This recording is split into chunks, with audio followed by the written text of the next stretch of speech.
सवाल का जवाब तो हम ही लोगों को देना पड़ेगा ना, कि कोई और आएगा? बताइए, कोई और आएगा? फिर तो 4 दिन बाद, 2-4 महीने बाद फिर कहीं होगा, फिर थाना घेराव करने के लिए हम लोग, आप सब लोग बैठेंगे।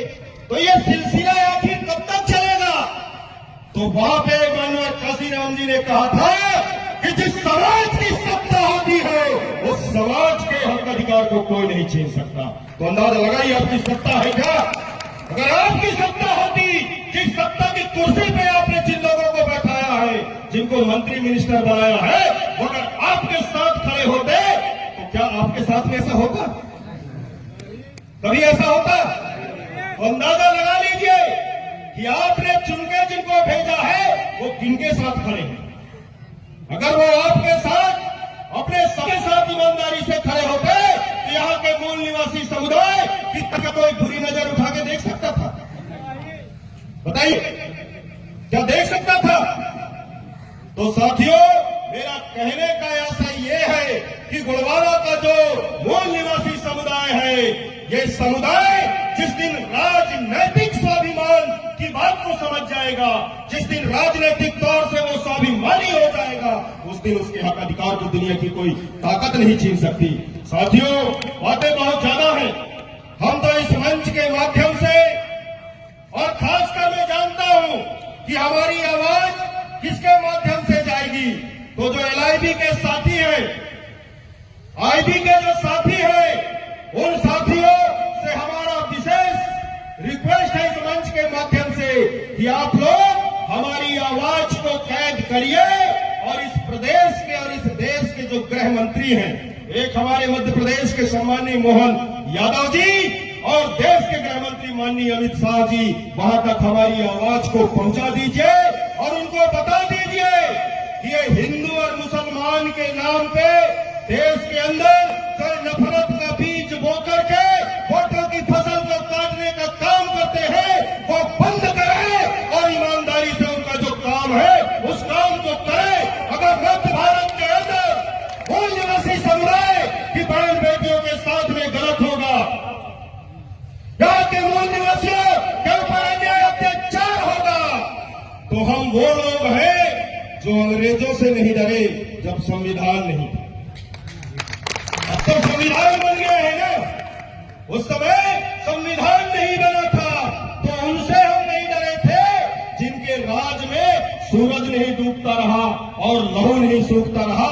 उन अंग्रेजों से हम नहीं डरे, तो काले अंग्रेजों से हम डरने वाले नहीं। और जिस दिन हम बात में आ गए, यहाँ का जो मूल निवासी समुदाय है ये जैन समाज से भी ज्यादा अहिंसक है, बहुत ज्यादा हिंसक है।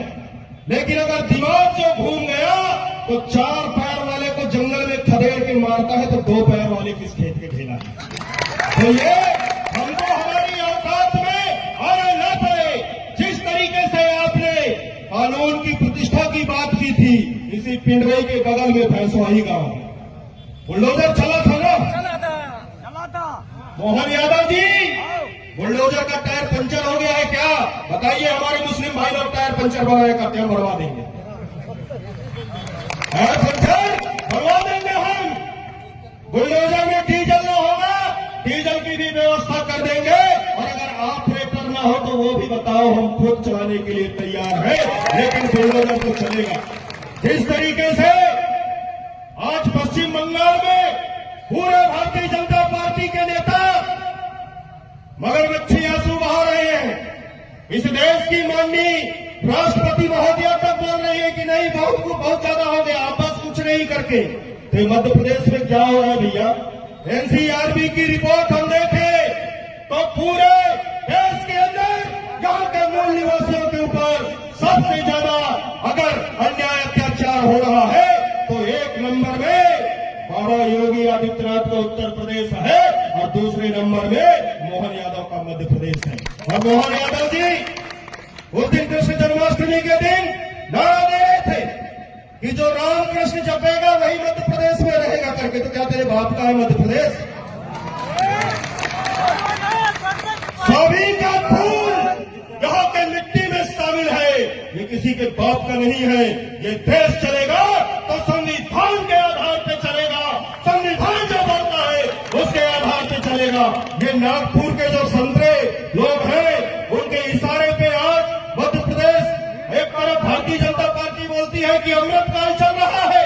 अरे ये कैसा अमृतकाल है जहां के अमृत मंथन में सिर्फ हलाहल जहर निकल रहा है और उसको यहाँ का मात्र मूल निवासी समुदाय पीने को मजबूर है। ये सोचना पड़ेगा साथियों और डट के लड़ना पड़ेगा, क्योंकि आने वाला समय बहुत ही भयावह है। मैं तो 2020 के बाद गोंडवाना राज संकल्प यात्रा के माध्यम से लगातार 4 वर्षों तक इस मंडला जिले के 9 विकास खंडों को नापा हूं, देखा हूं, समझा हूं। अब समझ में आ रहा है 9 अगस्त को विश्व आदिवासी दिवस मनाते हैं हम लोग, हमारा समाज, और 10 अगस्त को रात के 1:30 बजे आपके मंडला कलेक्टर का ट्रांसफर हो जाता है ना। डिंडौरी जिले के कलेक्टर का ट्रांसफर हो जाता है, और जिस जिले का मैं रहने वाला हूं अनूपपुर जिला, वहां के कलेक्टर का भी ट्रांसफर हो जाता है। लोग नहीं समझ पा रहे हैं कि ये 3 कलेक्टरों का ट्रांसफर क्यों हो गया। इसलिए मैंने शुरू में ही कहा था कि जहां न पहुंचे रवि वहां पहुंचे कवि, और जहां न पहुंचे कवि वहां पहुंचे अनुभवी। दादा हीरा सिंह मरकाम जी ने 2005-06 के दौर में अमरकंटक मां नर्मदा के उद्गम स्थल से एक यात्रा का शुभारंभ किया करते थे। नर्मदा बचाओ, गोंडवाना बचाओ, भारत कृषि भूमि बचाओ, भारत राष्ट्र बचाओ, ये उनका यात्रा चला करता था। हमारे घनसौर के बहुत साथी उसके गवाह हैं। 7 दिन तक वो चलते थे, अमरकंटक के नर्मदा के किनारे किनारे घनसौर होते हुए छुटका में जाके समापन किया करते थे। वो दादा हीरा सिंह मरकाम को हम दादा क्यों बोलते हैं मालूम है? उनकी दिमागी दादागिरी के चलते उनको हम दादा बोलते हैं। उनकी उस यात्रा से केंद्र सरकार के 6 प्रोजेक्ट रुके थे। लोग गोंडवाना के लोग नहीं समझ पाए, लेकिन दादा के खाली एक यात्रा, नर्मदा बचाओ, गोंडवाना बचाओ, भारत भूमि कृषि भूमि बचाओ, भारत राष्ट्र बचाओ, मात्र इतना ही नारा था, ज्यादा बड़ा नारा नहीं था उनका। और सिर्फ उस यात्रा के चलते दादा हीरा सिंह मरकाम के जीते जी छुटका परियोजना पूरा नहीं हो पाया सरकार का। ये उस यात्रा की देन है। हमारे डिंडौरी जिला और फिर अनूपपुर जिला के बॉर्डर में शोभापुर नर्मदा पर बांध बन रहा था, वो दादा की इस यात्रा के चलते रुका। आपका मवई मंडला जिले का मवई ब्लॉक और डिंडौरी जिले का उधर कमरपुर समरापुर ब्लॉक अपर बुढ़मेर परियोजना चल रही है, वहां पे वो दादा के इस यात्रा इस आंदोलन के चलते रुका था। आपका बसनिया बांध जो डिंडौरी जिला के निवास ब्लॉक और डिंडौरी मंडला जिला के निवास ब्लॉक और डिंडौरी जिला के मेहंदवानी ब्लॉक, वो भी दादा मरकाम के उस आंदोलन के चलते रुका था। उधर आपका डोगरिया बांध डिंडौरी जिला का, वो भी दादा के उस आंदोलन के चलते रुका था। और सबसे बड़ा जो आपका कान्हा से लेकर ये अचानक मार का कॉरिडोर बन रहा है साथियों, ये भी दादा की उस यात्रा से रुका था। और ये 3 कलेक्टरों का एक साथ जो ट्रांसफर हुआ है, तो हमको अंदेशा है कि सरकार पूरी ताकत लगा के इन प्रोजेक्टों को चालू करने का काम करेगी। और इस भरे मंच से हम ऐलान करते हैं कि गोंडवाना गणतंत्र पार्टी न जान देगी न जमीन देगी। अभी तक हम लोग तो नारा लगाते रहे ना कि जान दे देंगे जमीन नहीं देंगे करके, यही नारा हमारे समुदाय के लोग लगाए, लेकिन नहीं, अब हमने नारा बदल लिया है, न हम जान देंगे न जमीन देंगे। और ये प्रोजेक्टों को, ये जो आदिवासियों की बसाहत है, आदिवासियों का जहां पे एक सभ्यता और एक संस्कृति पनपी है, जहां के जमीन से जिन आदिवासियों का आत्मिक लगाव है, जिन नदी पहाड़ों से वहां के लोगों का लगाव है, उस जगह से उन लोगों को हम विस्थापित नहीं होने देंगे। ये हम इस समाज को वचन देते हैं, लेकिन समाज को भी आज जिस तरीके से हमारे साथ खड़े हैं उस तरीके से खड़ा होना पड़ेगा साथ में। और जब परीक्षा की घड़ी आती है तो उस परीक्षा की घड़ी में हमको राजनैतिक स्वाभिमान दिखाना पड़ेगा कि नहीं दिखाना पड़ेगा? कब तक सड़कों में हम बैठेंगे बताइए?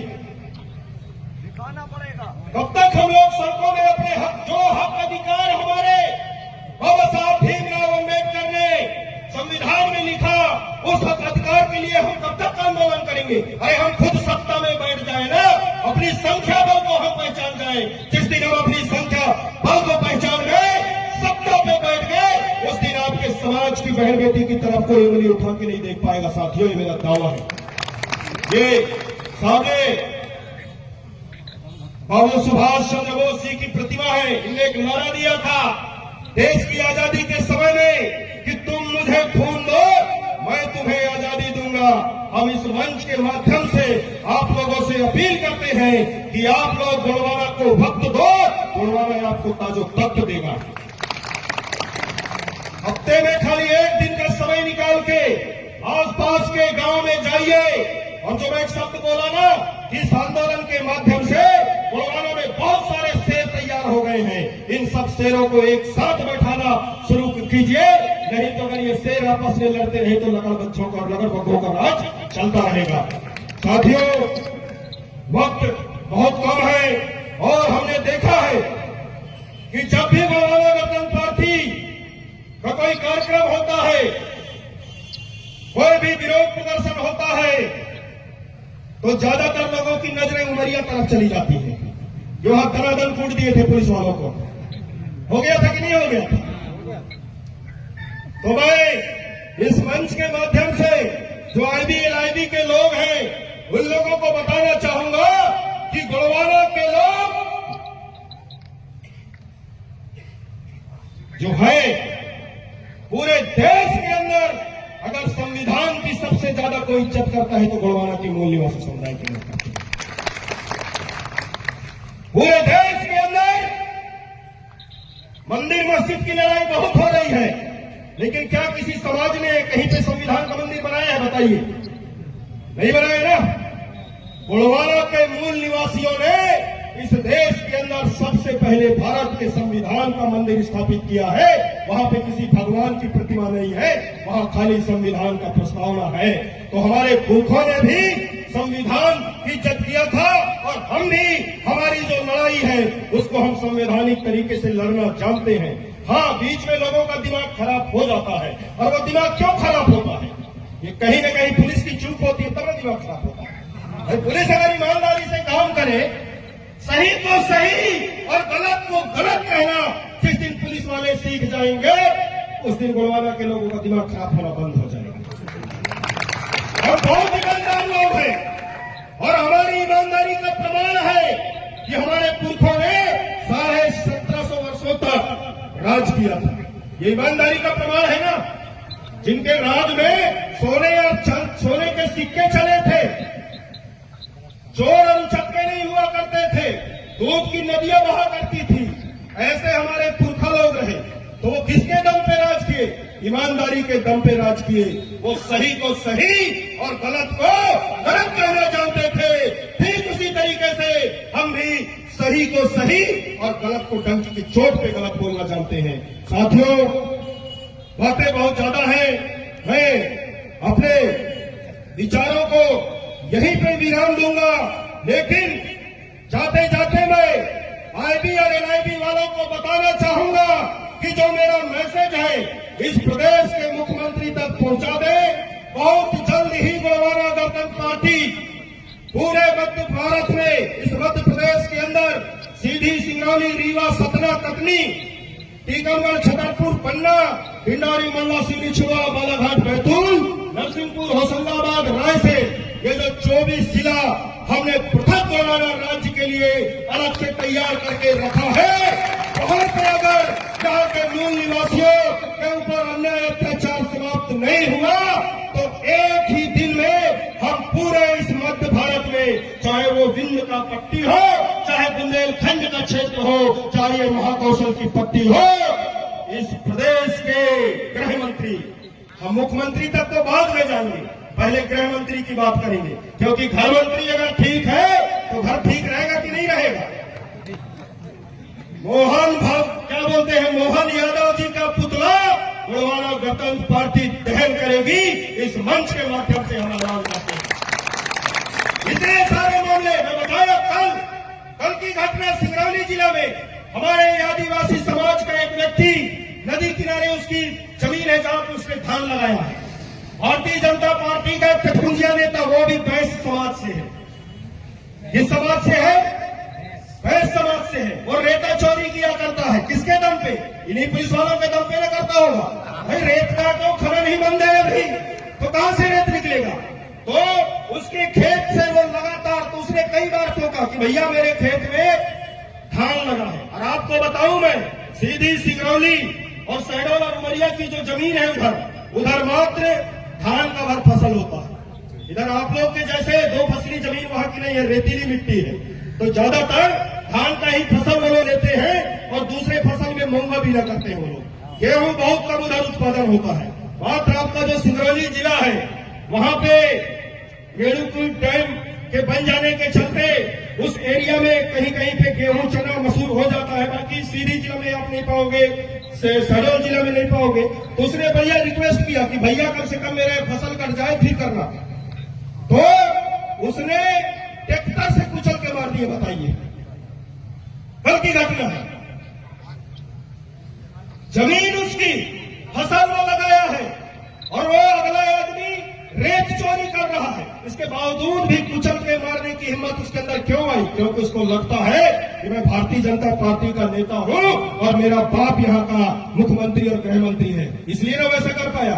नहीं, किसी की हिम्मत है ट्रैक्टर में कुचल के मारते? बताइए आप। उसी सीधी जिले की कहानी बताऊं। आज से 4 दिन पहले एक आदिवासी समाज के व्यक्ति को आधी रात में पुलिस उठा के ले जाता है। अमलिया थाना की बात है। आधी रात को पुलिस वाला उठा के ले जाता है, रात भर उसकी सफाई करता है, दिन में भी करता है। तो वो गरीब पिछड़ा आदिवासी सिर्फ इतना ही पूछता है थाना प्रभारी से कि साहब मेरे को थाना में लाए हो तो क्यों लाए हो, मेरा अपराध क्या है ये बता दीजिए मुझको करके। तब जाकर के वहां का जो थाना प्रभारी है वो बोलता है कि नहीं, एक महिला तुम्हारे नाम से रिपोर्ट लिखाई। जब उस महिला को वहां पे बुलाया जाता है तब वो महिला बोलती है कि मैं तो इसको पहचानती ही नहीं करती। बताइए, वो महिला उसको नहीं पहचान रही, तो वो एसआई के ऊपर एट्रोसिटी एक्ट का मामला दर्ज होना चाहिए कि नहीं होना चाहिए? बताइए। पुलिस को किसने ताकत दे दिया कि दिन रात को जाकर तुम एक निर्दोष आदिवासी को उठा के थाना में लाओगे और उसकी सुनवाई करोगे? वो सुभाष द्विवेदी पंडित जी, सब इंस्पेक्टर वहां का, सारी गुंडागर्दी भुला देगी गोलवाला गणतंत्र पार्टी, अभी उसको समझ में नहीं आया।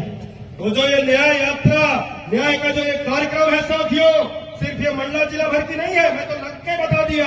मंडला की कहानी, अनूपपुर की कहानी, सिंगरौली की कहानी, सीधी की कहानी, हर जगह बस यही चल रहा है। बाला मरकाम ने तो बहुत पहले कहा था कि गोलवाला के लोगों जाग जाओ, गोलवाला के लोगों जाग जाओ, संगठित हो जाओ, इसी में भलाई है। गोलवाला के लोगों जाग जाओ, संगठित हो जाओ, इसी में भलाई है, नहीं तो कुटाई पिटाई और सिर्फ ठोकाई है, इसके अलावा कुछ नहीं है। इसलिए आपको जागना पड़ेगा। और आज अगर आप लोग नहीं जागे, अपने हक अधिकारों के लिए संगठित नहीं हुए,